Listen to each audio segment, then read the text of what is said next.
Blessings and peace to you, even on this occasion of the pandemic and virus.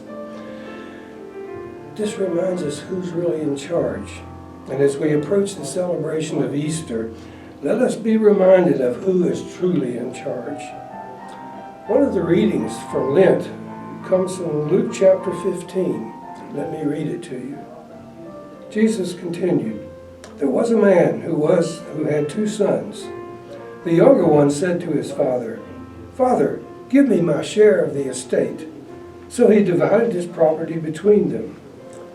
Not long after that, the younger son got all he had together and set off to a distant country, and there he squandered his wealth on wild living. After he spent everything, there was a severe famine in that whole country, and he began to be in need.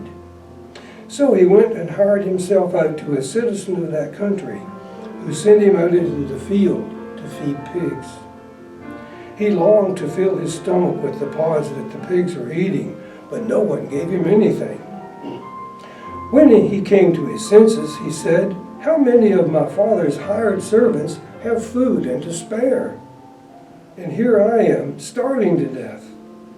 I will set out and go back to my father, and I will say to him, Father, I have sinned against heaven and against you. I am no longer worthy to be called your son. Make me like one of your hired servants.' So he got up and went to his father. But while he was still a long way off, his father saw him and was filled with compassion. He ran to his son, threw his arms around him, and kissed him.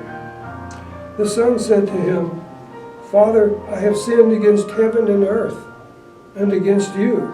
I am no longer worthy to be called your son.' But the father said to the servant, 'Quick, bring the best robe and put it on him. Put a ring on his finger and sandals on his feet.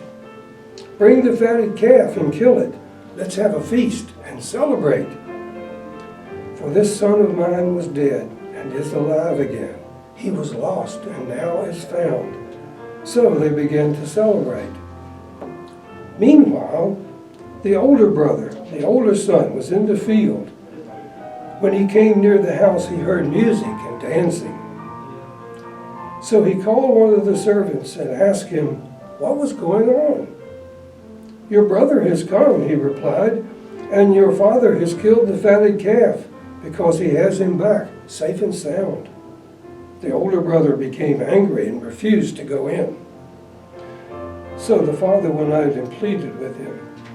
But he answered his father, 'Look, all these years I've been slaving for you and never disobeyed your orders. Yet you never gave me even a young goat so I could celebrate with my friends. But when this son of yours, who has squandered your property with prostitutes, comes home, you kill the fatted calf for him.' 'My son,' said the father, 'you're always with me, and everything I have is yours.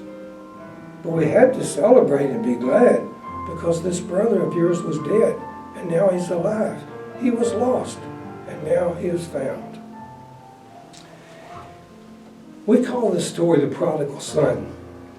None of us really want to be the prodigal son, and yet take a good hard look, because that's probably who we are. If we look closely, we can see ourselves as in at least 2 of these characters, and hopefully we might just get a peek at the third person within ourselves from time to time. We're the prodigal. We live in God's great earth,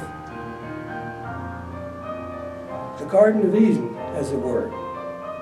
Yet, there are so many beautiful sides and appeals that appeal to our eyes and our minds, many of which are not evil in and of themselves, but they distract us from what we might call real life.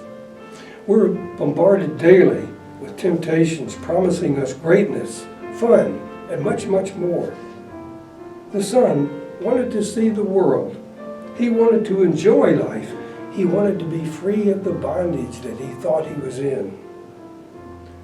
How often have we seen things that we desired, and those things left us with much disappointment and maybe even a bitter taste in our mouth? We are the second son. Now, we often would think we would like to be the second son. He was a good boy, not straying too far or too much from his father's will. Yet, here he cops a real hard resentment against his brother and even against his father for having mercy on that scoundrel. Have we not harbored feelings like this, that someone did not get their comeuppance? Remember this, resentments injure the resenter far more than they do the person to whom the resentment is against. There is a third person in this story. We know that Jesus meant God. So, you say, who can be like God? By the power of the Holy Spirit living within each one of us, we can do a better job of mercy, and we often do. But we will certainly not do so all the time, because our temper sometimes flares before the Holy Spirit can get a hold of us. Lent is a time of reflection. How good a time it is for self-examination. Let's take a good, hard, honest look at ourselves, to look within. Which of these characters bugs us the most? That's the one we need to think about. Then let's take action. Do something about it. God be with you.